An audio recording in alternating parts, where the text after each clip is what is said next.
प्रेरितों के काम की पुस्तक में जो चर्च था और आज दुनिया भर में जो चर्च है, उनके बीच का अंतर यह है कि आज का औसत चर्च बहुत शोर करता है, जबकि प्रेरितों के समय का चर्च एक आंदोलन खड़ा करता था।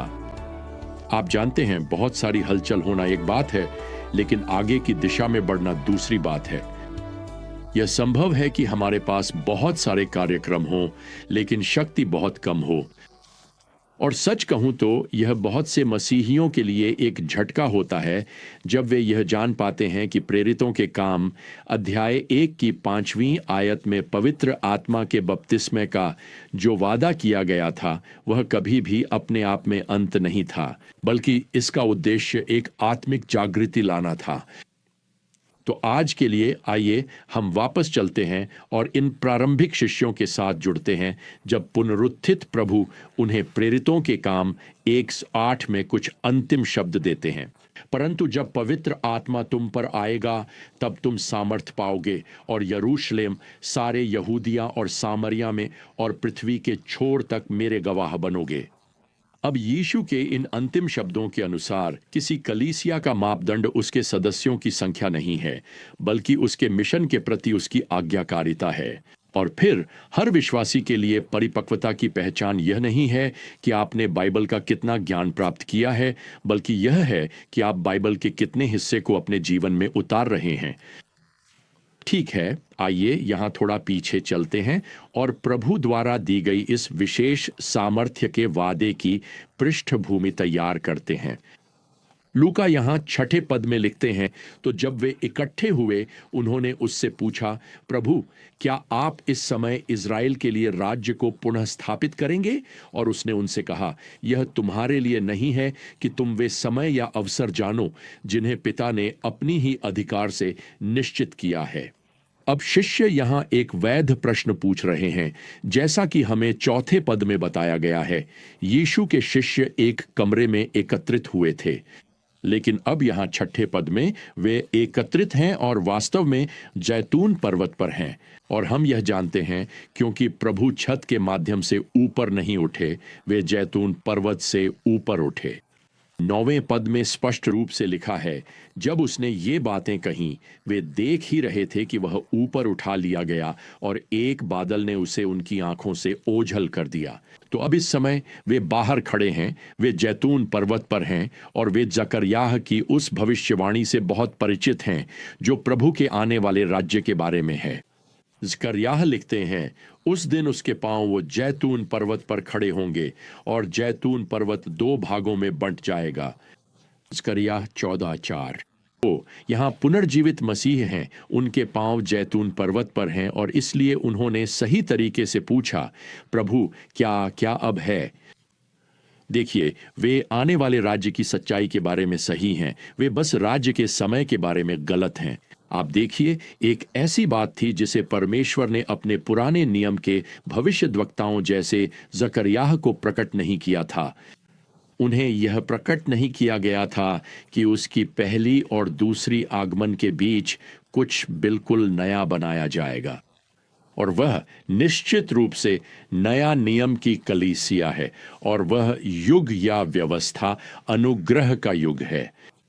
और इस अनुग्रह के युग, कलीसिया के युग में, मसीह के लिए पृथ्वी के हर भाषा, जाति और राष्ट्र से एक दुल्हन इकट्ठी की जाएगी। और यह व्यवस्था अब लगभग 2000 वर्षों से चली आ रही है और अभी भी जारी है। अब आप यीशु की ओर से परमेश्वर के राज्य की भविष्य में स्थापना को लेकर एक भी डांट का शब्द नहीं पढ़ते, लेकिन वह यहाँ शिष्यों को तारीख तय करने की कोशिश के लिए डांटते हैं। और मुझे आपको बताना है कि यह डांट आज फिर से सुनी जानी चाहिए। बस अमेरिकी इतिहास में वापस जाए, आपके पास 1800 के दशक में मिलराइट्स थे। वे सेवेंथ डे एडवेंटिज्म के अग्रदूत थे। खैर, उन्होंने एक के बाद एक तारीख तय की, जब तक कि अंत में उन्होंने हार नहीं मान ली। मुझे याद है कि मैंने एक प्रचारक को अपने टेलीविजन दर्शकों से यह घोषणा करते सुना था कि मसीह का चर्च के लिए पुनः आगमन अगले 12 वर्षों में कभी भी हो सकता है। खैर, कम से कम वह इतना चतुर था कि उसने खुद को थोड़ा समय दे दिया। लोग लगातार भविष्यवाणी करने की कोशिश करते रहते हैं। वे और भी तारीखें बताते हैं। वे लगातार किसी न किसी बाइबल के श्लोक को तोड़ मरोड़ कर उसमें से कोई संकेत निकालने की कोशिश करते हैं जिससे उन्हें तारीख मिल सके। मैं अभी पढ़ रहा हूं कि प्रभु का पुनः आगमन वास्तव में इसी महीने कुछ ही दिनों में होने वाला है, और इसी दौरान ये तारीख तय करने वाले लोग प्रेरितों के काम 1:7 में प्रभु के अपने शब्दों को नजरअंदाज कर देते हैं। वह यहां कहते हैं, कोई नहीं जानता, यह तुम्हारे जानने के लिए नहीं है। अब यहां पद 7 के अनुसार कुछ उत्साहजनक बात है। परमेश्वर पिता संपूर्ण मानव इतिहास पर पूरी तरह नियंत्रण रखते हैं। वह इसे दिशा दे रहे हैं। वह सब कुछ अपने पुत्र, हमारे राजा और हमारे मसीह के राज्याभिषेक की अंतिम मंजिल की ओर ले जा रहे हैं। यहां और भी अच्छी खबर है।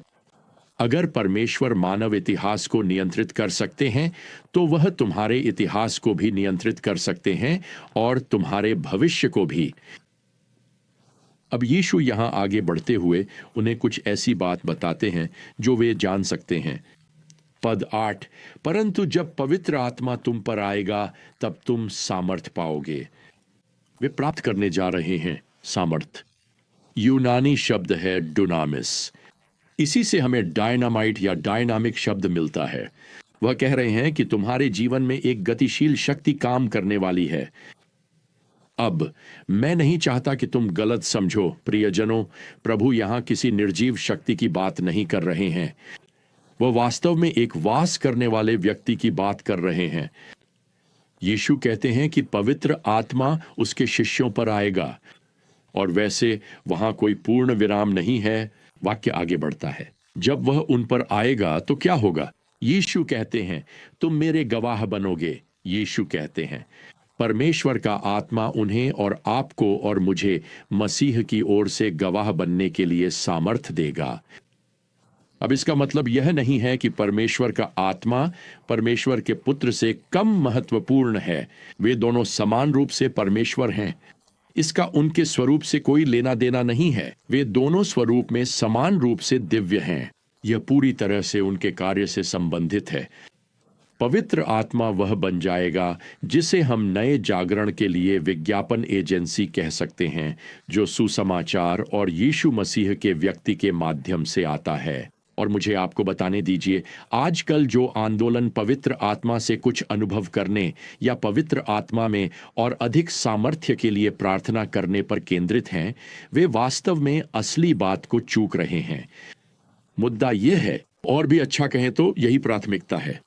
फिर से पद 8 देखें, तुम मेरे गवाह बनोगे यरूशलेम में और सारे यहूदिया और सामरिया में और पृथ्वी के छोर तक। यही कारण है कि आत्मा हम पर आता है उसके गवाह बनने के लिए। वैसे यीशु ने हमें कभी भी अपना बचाव पक्ष का वकील या जूरी या न्यायाधीश बनने के लिए नहीं बुलाया। मानव इतिहास के न्यायालय नाटक में सोचिए, हमें बस गवाह के रूप में स्टैंड पर बुलाया गया है।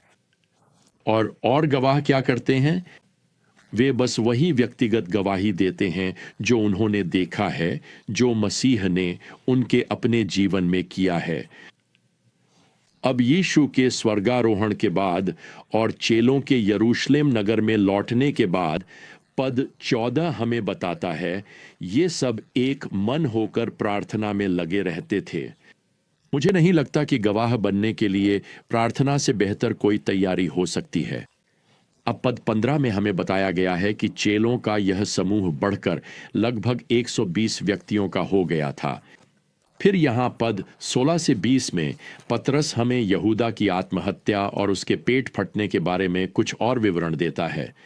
साफ कहूं तो ये शब्द मेरे लिए काफी दुखद और गंभीर है।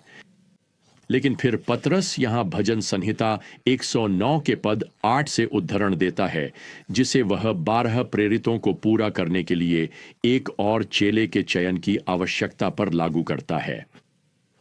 तो हमें यहां बताया गया है कि उन्होंने 2 उम्मीदवारों को आगे रखा, जुस्टुस और मत्तियां। बाइबल यहां पद 26 में कहती है, उन्होंने चिट्ठी डाली और चिट्ठी मत्तिया के नाम निकली। याद रखिए, हम अभी भी तकनीकी रूप से पुराने नियम के समय में हैं। नए नियम की कलीसिया अभी तक स्थापित नहीं हुई है और पुराने नियम में चिट्ठी डालना परमेश्वर की इच्छा जानने का स्वीकृत तरीका था। और यह भी याद रखिए कि उनके पास पूरी पवित्र शास्त्र नहीं थे। इस समय उनके पास मार्गदर्शन के लिए आत्मा का वास भी नहीं है। वास्तव में यह काफी रोचक है कि यह घटना आत्मा के वास से पहले घटित होती है। और यह सुनिए, यह आखिरी बार है जब विश्वासियों ने परमेश्वर की इच्छा जानने के लिए चिट्ठी डाली थी, जो दर्ज है। और आज के समय में हम परमेश्वर की इच्छा जानने के लिए पासा नहीं फेंकते। तो इसके साथ ही मत्तियाह को चुना गया। अब मैं नहीं चाहता कि आप प्रेरित बनने के लिए आवश्यक 2 योग्यताओं को नजरअंदाज करें। ये हमें यहाँ पद 21 में दी गई है। उसे प्रभु द्वारा व्यक्तिगत रूप से प्रशिक्षित होना चाहिए था और उसे पुनर्जीवित प्रभु को शारीरिक रूप से देखना चाहिए था। वैसे ये दोनों योग्यताएं आज पूरी नहीं की जा सकती, तो कोई भी जो खुद को प्रेरित कहता है वह इस उपाधि को थोड़ा ज्यादा खींच रहा है। अब कुछ लोगों ने तर्क दिया है कि मत्तियाह का चयन एक गलती थी। वे तर्क करते हैं कि प्रेरित चुनने के लिए कभी भी चिट्ठी का उपयोग नहीं करना चाहिए था, या कुछ लोगों का कहना है कि प्रेरित पौलुस यहूदा के लिए परमेश्वर द्वारा चुना गया प्रतिस्थापन था। साफ तौर पर बाइबल इस सवाल का हमारे लिए कभी जवाब नहीं देती, लेकिन हम जानते हैं कि बाइबल प्रेरितों के कार्यों की निंदा नहीं करती।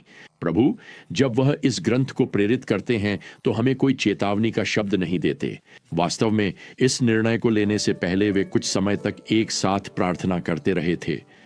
यहाँ प्रेरितों के काम की पुस्तक में परमेश्वर कभी भी लूका के माध्यम से किसी भी प्रकार की आपत्ति व्यक्त नहीं करते। हमें बस 26वीं आयत में बताया गया है, चिट्ठी मत्तियाह के नाम निकली और वह 11 प्रेरितों के साथ गिना गया। खैर प्रियजनों, इसी के साथ आज के लिए हमारा समय समाप्त होता है। अगली बार तक प्रभु यीशु मसीह की अनुग्रह, परमेश्वर का प्रेम और पवित्र आत्मा की संगति आप सभी के साथ बनी रहे। आमीन।